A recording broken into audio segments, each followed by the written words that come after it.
मैं बाहर गया था, उन बच्चों के लिए खाने का सामान खरीदा था और दरवाजे पर दस्तक देकर उन छोटे बच्चों को खाना देकर घर लौट आया था।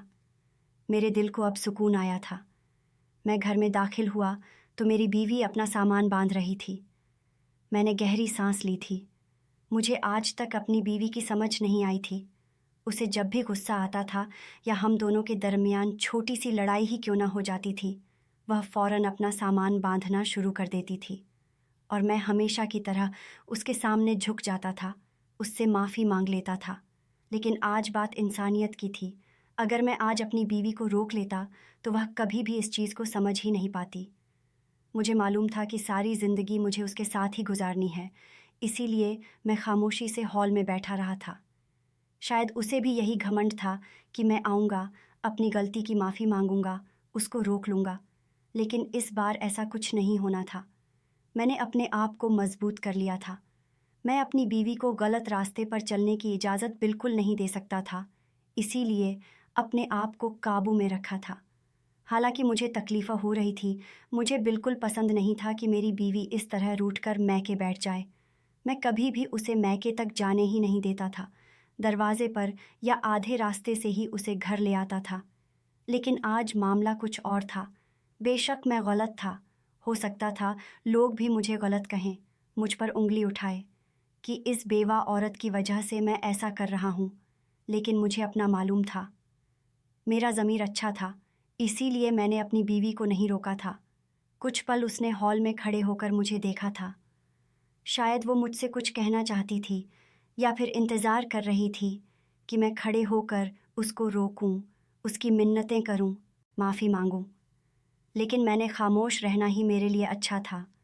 वह मेरे पास आई थी और मुझे देखते हुए बोली थी, रवि, जो ये आप कर रहे हैं ना, उसके लिए मैं आपको माफ़ नहीं करूँगी।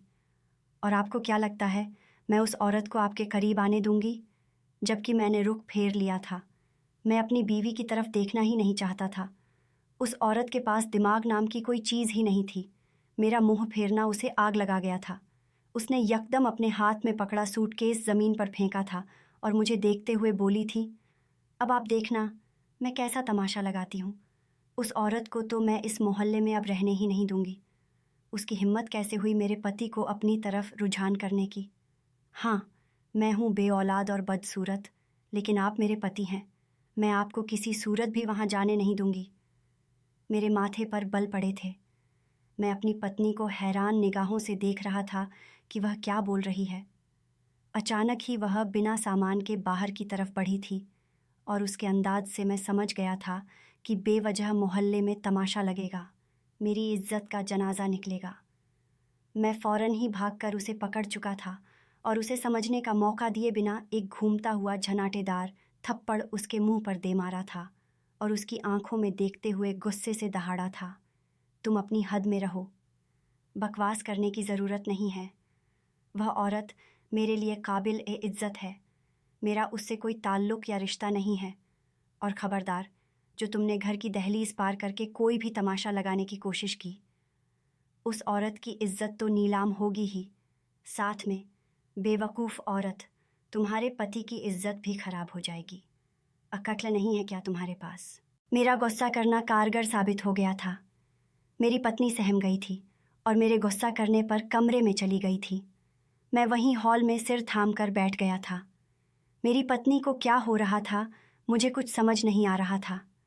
अभी उस औरत के पति को मरे 3 महीने ही हुए थे और मेरी बीवी उस औरत की दुश्मन बन गई थी। जब उसका शौहर जिंदा था, वे दोनों पति पत्नी अपने आप में ही रहते थे। कभी कभी राजू से मेरी मुलाकात हो जाती थी, लेकिन उनकी पत्नी से मेरी कभी मुलाकात नहीं हुई थी। मैंने और तमाम मर्दों ने उन्हें मैयत के दिन ही बेपर्दा देखा था। उसके बाद से अब तक हम में से किसी ने भी उस औरत को बिना पर्दे के नहीं देखा था और तमाम औरतें यही खौफजदा हो गई थीं कि वह औरत बेवा हो गई है, यानी मामला अब ख़तरनाक है। मेरी शादी को पूरे 6 साल का वक्त बीत चुका था। मेरी पत्नी अनामिका थी। मेरी और उसकी पसंद की शादी हुई थी। मेरी माँ पसंद की शादी के हमेशा खिलाफ रही थी। यही वजह थी कि मैं अनामिका के साथ अकेले रहता था। हालांकि हम 3 भाई थे और मेरे बाकी 2 भाई आज भी माँ के साथ ही रह रहे थे। अक्सर मेरे दिल में भी ये ख्वाहिश जागती थी कि मैं अपनी माँ के साथ रहूं, अपने भाइयों के पास ज़िंदगी बसर करूं। लेकिन माँ और अनामिका के दरमियान मौजूद इख्तिलाफ़ात मेरी ज़िंदगी को बर्बाद कर चुके थे। मैं पत्नी और माँ की जंग में पिस कर रह जाता था। माँ रिवायती सास की तरह अनामिका को ताना देती थी और अनामिका कोई रिवायती बहू नहीं थी जो उनके ताने बर्दाश्त कर लेती।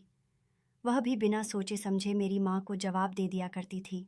यही वजह थी कि थक हार कर मैंने घर को मैदान ए जंग बनने से रोक लिया था और अपनी पत्नी के साथ एक अलग घर में रहना शुरू कर दिया था। मेरे भाइयों की 1 या 3 औलादें ज़रूर थीं, बस एक मैं ही बेऔलाद था। मेरी माँ बहुत परेशान रहती थी। आखिर को मेरे चेहरे पर मौजूद दर्द वह देख लेती थी, लेकिन मैंने कभी भी अनामिका को इस बात का एहसास नहीं दिलाया था कि हम बेऔलाद हैं। तुम मुझे औलाद न दे सकीं। मेरा मानना था कि औलाद मर्द के नसीब से होती है और दौलत औरत के नसीब से। मेरे पास भगवान का शुक्र था। भगवान की तरफ से दिया हर कुछ था। बस एक छोटी सी ख्वाहिश थी कि मेरे भी बच्चे होते, जिनकी किलकारियाँ मेरे आंगन में गूंजती। मुझे मालूम था अनामिका की भी यही ख्वाहिश थी, बस ऊपर वाला को जो मंजूर। इसी दौरान हमारे घर के बराबर में एक जोड़ा रहने आया था। हमारे सामने ही उनके घर में एक बच्चों की पैदाइश हुई थी। वे लम्हा मेरे लिए बहुत ही तकलीफ़ देह थे। उस पल मैंने ऊपर वाले से शिद्दत से प्रार्थना मांगी थी कि या भगवान, मेरे घर भी बच्चे की पैदाइश हो जाए, मैं बहुत तकलीफ़ में हूँ। लेकिन कई बार आपको मालूम ही नहीं होता कि आपकी प्रार्थना किस तरह कबूल होती है। वक़्त का पहिया घूमता जा रहा था और हमारे बराबर में रहने वाली उस औरत के पति मर गया था। मुझे मालूम था उसके बच्चे बहुत छोटे हैं। अक्सर राजू के साथ मैं उसके दोनों बच्चों को देखता था और वे बहुत खूबसूरत बच्चे थे। और फिर इंतकाल के रोज़ हमने उस खूबसूरत औरत को देखा था जो हमेशा पर्दे की आड़ में छिपी रहती थी। लेकिन इंतकाल के रोज़ वो औरत अपना आपा खो बैठी थी। बिना पर्दे के ही वह सब मर्दों के सामने आ गई थी। यही वजह थी कि उसकी खूबसूरती सबकी निगाहों में आई थी। कई की आंखों में शैतानियत उतर आई थी, तो कई ने अपनी आंखें अदब से झुका ली थीं। मुझे भी एक पल के लिए उस औरत को देखकर गुमान हुआ था कि यह औरत कितनी हसीन है। ऊपर वाले ने कितना गलत किया, मगर मैंने फ़ौरन ही अपना जहन झटक दिया था। मैं अपने जहन में यह बात लाना ही नहीं चाहता था कि वह औरत खूबसूरत है। मुझे मालूम था ये सब शैतान की सोच है। पहले हमदर्दी और फिर मोहब्बत, और मैं ऐसा कोई कदम नहीं उठाना चाहता था। 2 रोज़ खामोशी के नज़र हो गए थे। न मैंने अपनी पत्नी से कोई बात की थी और न ही उसकी तरफ से कोई पहल हुई थी। मैं रोज़ाना उन बच्चों को खाना दे दिया करता था।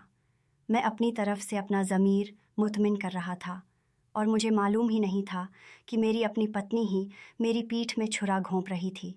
उसने पूरे मोहल्ले में मुझे और उस औरत को बदनाम कर दिया था, बल्कि उस औरत के घर जाकर भी दोपहर के वक़्त खूब हंगामा करके आई थी। जगह जगह बैठकर सबको बताया था कि उस औरत की वजह से हमारे घर में झगड़ा हुआ है। मेरे पति उस औरत पर आशिक हो चुके हैं, उसकी खूबसूरती पर इस कदर माइल हो रहे हैं कि बस किसी भी तरह उसके पास जाना चाहते हैं, और मुझे इन सब चीज़ों की कोई खबर ही नहीं थी। मेरी आदत में शुमार था, मैं सुबह ऑफिस जाता था और रात देर से वापस आता था। फिर कभी कभी रात के वक़्त चाय पीने के लिए होटल चला जाता था। लेकिन मुझे मालूम ही नहीं था कि आज मेरे साथ क्या होने वाला है। पत्नी से झगड़े की वजह से मेरा दिमाग बहुत उलझा हुआ था, इसीलिए मैं 2 दिन से होटल भी नहीं गया था। आज थोड़ी तबीयत बेहतर हुई तो सोचा चाय पीकर आता हूँ। लेकिन मुझे मालूम ही नहीं था कि आज मेरी पत्नी की हकीकत मुझ पर किस तरह से बयां होने वाली है। मैं होटल पहुंचा तो तमाम मर्द मुझे तिरछी निगाहों से देख रहे थे। एक पल के लिए मैं हैरान हुआ। न कोई मुझसे बात कर रहा था और न ही मेरी तरफ देखना पसंद कर रहा था। मुझे बहुत अजीब महसूस हो रहा था, और जब मैंने अपने एक और पड़ोसी से वजह पूछी तो उन्होंने बहुत ही अजीब लहजे में कहा था, बुरा नहीं मानना रवि साहब, लेकिन यह गलत है। बेवा औरत को देखकर इस तरह लार नहीं टपकानी चाहिए। राजू ने अपनी बीवी को हमेशा पर्दे में छुपा कर रखा है।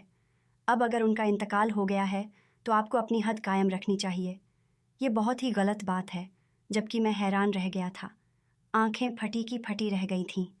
मैं गुस्से से बोला, आप क्या कहना चाहते हैं? खुलकर बयान करें। मैं आपकी बातें नहीं समझ पा रहा हूँ। और फिर उन्होंने मेरी पत्नी की तमाम कहानी मेरे सामने खोलकर बयान कर दी थी कि वह घर घर जाकर मुझे बदनाम कर चुकी है। हर किसी को ये बता रही थी कि मैं उस औरत का आशिक हूँ, उसके बच्चों का ख्याल रख रहा हूँ, रोज़ रात को खाना पहुँचाता हूँ, जबकि हमारे मोहल्ले के लोग इस बात को गलत समझ रहे थे। मेरा दिल अजीब सी कशमकश में था। ये बैठे बिठाए मुझ पर क्या मुसीबत आ गई थी।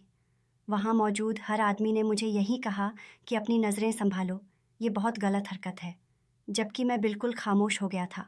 मैं अपने घर बिना चाय पिए ही वापस आ चुका था। जब मैं घर में दाखिल हुआ तो मेरी पत्नी फ़ोन पर किसी से बात कर रही थी। मैंने गौर किया तो वो अपनी माँ से बात कर रही थी और उनके सामने भी यही बकवास किए जा रही थी। मेरा गुस्से से बुरा हाल हो गया था। मेरी सहन शक्ति ख़त्म हो चुकी थी। इस औरत के लिए मैंने क्या क्या नहीं सहा था। अपनी माँ को छोड़ा, अपने भाई बहनों से दूरी बनाई, 6 साल तक बेऔलाद रहा, कभी अपनी ज़बान से कोई ताना नहीं दिया, न ही कभी उसे इलाज करने पर जोर दिया। हमेशा यही कहा कि ऊपर वाले की मर्ज़ी होगी तो हमारे यहाँ भी औलाद हो जाएगी। लेकिन आज मेरी बर्दाश्त की हद ख़त्म हो चुकी थी। ये बेबुनियाद इल्ज़ाम अब मैं किसी भी सूरत में बर्दाश्त नहीं कर सकता था। मैंने गहरी सांस ली, क्योंकि मैं कोई तमाशा नहीं चाहता था।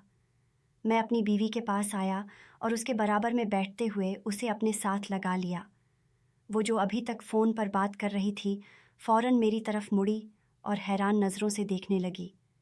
मैंने अनामिका की ओर देखा और ठंडे लहजे में कहा, कमरे में जाओ, अपना सामान बांधो, तैयार हो जाओ, मैं तुम्हें तुम्हारी माँ के घर छोड़कर आता हूँ।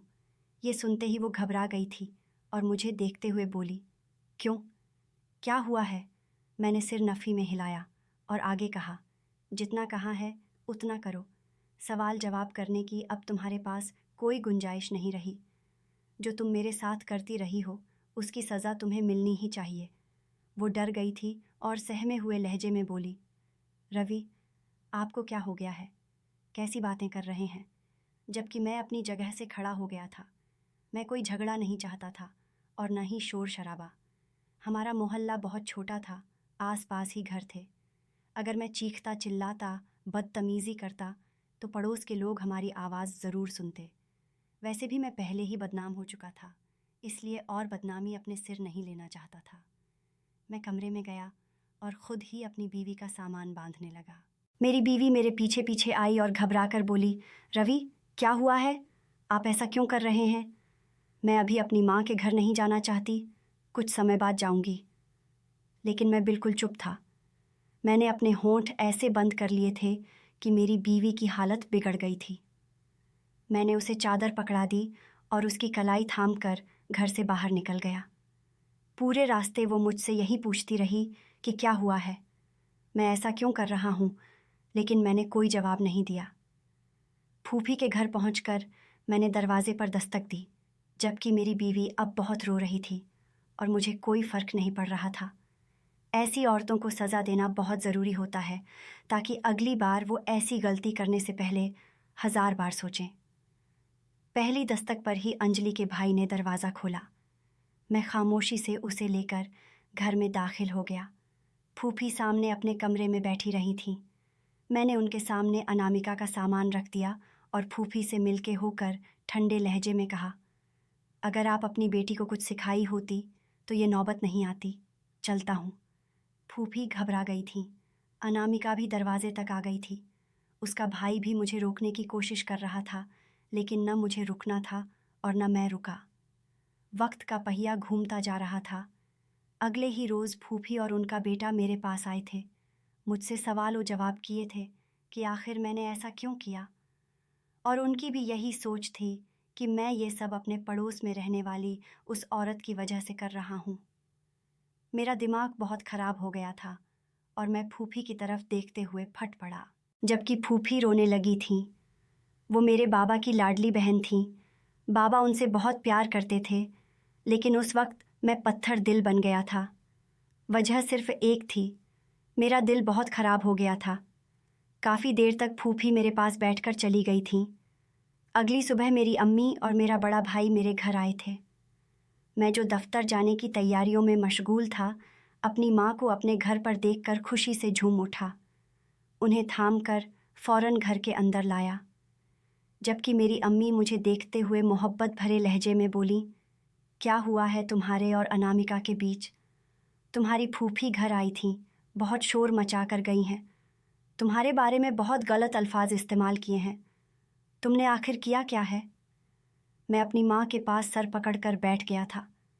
मुझे बिल्कुल उम्मीद नहीं थी कि अनामिका और उसकी माँ इस तरह का बर्ताव करेंगी। फिर मैंने एक एक बात अपनी माँ को बता दी थी, जबकि मेरी माँ ने मेरा हाथ थाम कर कहा, क्या तुम उस औरत को पसंद करते हो?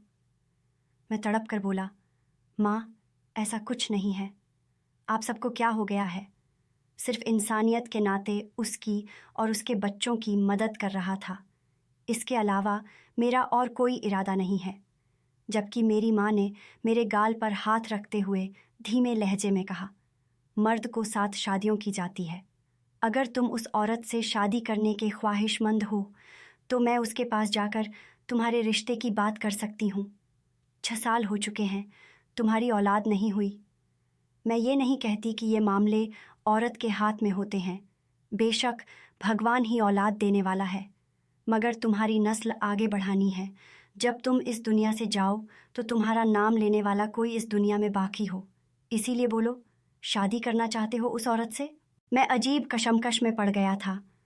मैं उन्हें मना करना चाहता था, लेकिन मेरे हलक से अल्फाज नहीं निकल रहे थे। शायद अपनी बीवी की बातें सुन सुनकर मैं उस औरत को अपने साथ जोड़ने लगा था। 3 महीने गुजर चुके थे, सिर्फ 1 महीना और 10 दिन बाकी थे। क्या मुझे इस दौरान ये बात करनी चाहिए थी? क्या रिश्ते का पैगाम उन तक पहुंचाना चाहिए था? ऐसे कई सवाल मेरे दिमाग में घूम रहे थे। अगर मैंने उस औरत से शादी कर ली तो हमारे मोहल्ले वाले क्या सोचेंगे? ये ख्याल भी मेरे दिमाग में आया था, मगर अचानक ही मेरी आंखों के सामने वो छोटे मासूम बच्चे आ गए जो बिलक बिलक कर रोते थे, और वो बेवा औरत जो बेगुनाह होते हुए भी औरतों की ज़बान का शिकार हो चुकी थी। लेकिन मैंने अनामिका से मोहब्बत की शादी की थी। मैं उसे एक और मौका देना चाहता था। मैंने अम्मी से कहा, मैं अनामिका को एक और मौका देना चाहता हूँ। उसके साथ अपना रिश्ता बहाल करना चाहता हूँ। वैसे भी ऊपर वाले की मर्ज़ी है। अगर होनी होगी तो हो जाएगी। अगर नहीं भी हुई तो मरने के बाद मेरे भतीजे भतीजियाँ दुनिया में होंगी। वो मेरा नाम ज़रूर लेंगे। जबकि मेरी अम्मी काफ़ी देर तक मेरे पास बैठकर मुझे समझाती रहीं कि दूसरा शादी करने में कोई बुराई नहीं है। हमारे ख्याल से को मर्द को 4 शादियों की इजाज़त दी है। लेकिन मैं अनामिका के बारे में सोच रहा था। मैं उसे इस तरह धोखा नहीं देना चाहता था। और कहते हैं ना, आपकी खलूसियत एक वक्त में आपके मुंह पर मार दी जाती है। यही हाल मेरा था। तकरीबन 1 हफ्ते बाद मैं अनामिका को लेने उसके घर गया था, मगर सामने का मंजर देखकर मेरे पैरों तले ज़मीन खिसक गई थी। मैं हैरान और परेशान निगाहों से लॉन्स में बैठे मेहमानों और उनके सामने बैठी अपनी बीवी को देख रहा था। मेरी फूफी उसका दूसरा रिश्ता तय कर रही थी, जबकि वो अभी भी मेरे शादी में थी, मेरी बीवी थी। फूफी मुझे देख चुकी थी और घबरा गई थी, जबकि मैं वहाँ नहीं रुका। बस अब सब खत्म हो गया था। इस औरत ने सब बर्बाद कर दिया था। यानी वो मेरे शादी में रहते हुए भी दूसरा शादी करना चाहती थी, और यही मेरी हद हो गई थी। मैंने कोई सवाल जवाब नहीं किए और खामोशी से अपने घर वापस चला आया। मैंने अपने इरादे मजबूत कर लिए थे कि इस औरत की इद्दत पूरी होते ही शादी का पैगाम भेजूंगा और उस बेवा औरत से शादी करूंगा। हाँ, मेरा इरादा अनामिका को अब तलाक देने का था। लेकिन इससे पहले ही महज 1 हफ्ते बाद खुला के पेपर मेरे पास पहुंच गए थे। मेरी बीवी मुझसे तलाक चाहती थी, क्योंकि उसे मुझसे ज़्यादा अमीर आदमी मिल गया था। उस दिन के बाद ही फूफी ने दूसरा रिश्ता तलाश करना शुरू कर दिया था, क्योंकि वो शायद समझ चुकी थीं कि उनकी बेटी अब मेरे साथ नहीं रह सकती। और मैंने भी खामोशी से खुल्ला के पेपर पर दस्तखत कर दिए थे। वजह एक थी, न उस औरत ने मेरी माँ से निभाई थी, न मुझे कोई सुकून दिया था, और अलग होने के बाद भी उसकी आदतें नहीं बदली थीं। इसीलिए मैंने चुपचाप अपनी ज़िंदगी की राह बदल ली थी। उस औरत की पूरी होते ही मैंने अपनी माँ को भेजा था, जबकि वो काफ़ी हिचकिचाई थी, इनकार किया था, मगर मेरी माँ के समझाने और राजी करने पर उन्होंने खामोशी से सर झुका दिया था। मेरा शादी उनके घर ही सादगी से हुआ था और मैं उनके बच्चे और उस औरत को लेकर अपनी माँ के घर चला गया था। मुझे मालूम था कि पीछे से मेरी बीवी को लोग ताने देंगे, सताएंगे, मोहल्ले वाले सुकून से एक सांस नहीं लेने देंगे। इसीलिए मैंने वो जगह ही बदल ली थी जहाँ सुकून न हो। मैं उनके साथ खुशहाल ज़िंदगी बिताना चाहता था और ऐसा ही हुआ। वो औरत वाकई सब्र और शुक्र करने वाली थी। उसने मेरे भाइयों से भी पर्दा किया था। उसके बच्चे भी बहुत मासूम और सीधे थे, कभी मुझे किसी चीज़ के लिए परेशान नहीं करते थे, बल्कि मैं ही बढ़ चढ़कर उनके लिए हर वो काम करता था जिनसे वो बच्चे खुश हों। उस औरत को मेरे साथ ज़िंदगी शुरू करने में काफ़ी वक्त लग गया था, लेकिन मैंने उसका साथ नहीं छोड़ा था। मेरा दूसरा तजुर्बा कामयाब रहा था। तकरीबन 3 महीने बाद मेरी बीवी प्रेग्नेंट हो गई थी। मेरी खुशी की इंतहा नहीं रही थी। हाँ, मैं पहले भी 2 बच्चों का बाप बन चुका था, लेकिन इस बार खुशी दीदनी थी। मेरी माँ भी मेरी बीवी के खुशी बना रही थी, जबकि वो डर चुकी थी। यकीनन वो यही सोच रही थी कि मैं उसके बच्चों को अहमियत दूंगा या नहीं। मगर जब कुछ महीनों बाद मेरी औलाद पैदा हुई, तो मैंने तीनों को बराबर की अहमियत दी। ऊपर वाले ने मुझे बेटे से नवाजा था। मैं जो इतने सालों से औलाद के लिए तरस रहा था, ऊपर वाले ने मुझे 3 औलादों से खुशी दिया था। 2 साल बाद मालूम हुआ कि अनामिका की दोबारा तलाक हो गई थी। वो अपना दूसरा घर भी बसा नहीं पाई थी और वजह उसका शक करना और ससुराल वालों से न बन पाना था, जबकि मैं खामोश हो गया था। मैंने कोई भी तज़किरा इस बारे में नहीं किया था। जबकि फूफी एक बार फिर मेरी दहलीज पर आई थी, मुझसे गुजारिश की थी कि मैं अनामिका से दोबारा शादी कर लूं। लेकिन मैंने साफ मना कर दिया था कि मैं अब अपनी दूसरी बीवी के साथ बहुत खुश हूँ और मुतमिन हूँ। मुझे दोबारा अनामिका से शादी करके अपनी ज़िंदगी तबाह नहीं करनी। और बेशक जब आपकी ज़िंदगी घाटे में हो तो आपको चाहिए कि चौखट बदल लो, और मैंने भी ऐसा ही किया था। दोस्तों, उम्मीद करती हूँ आपको हमारी कहानी पसंद आई होगी। कहानी पसंद आई है तो वीडियो को लाइक करें, चैनल पर नए हैं तो चैनल को सब्सक्राइब करें, और हाँ, नोटिफिकेशन बेल को ज़रूर दबाएं ताकि अगली अपडेट सबसे पहले आपको मिले।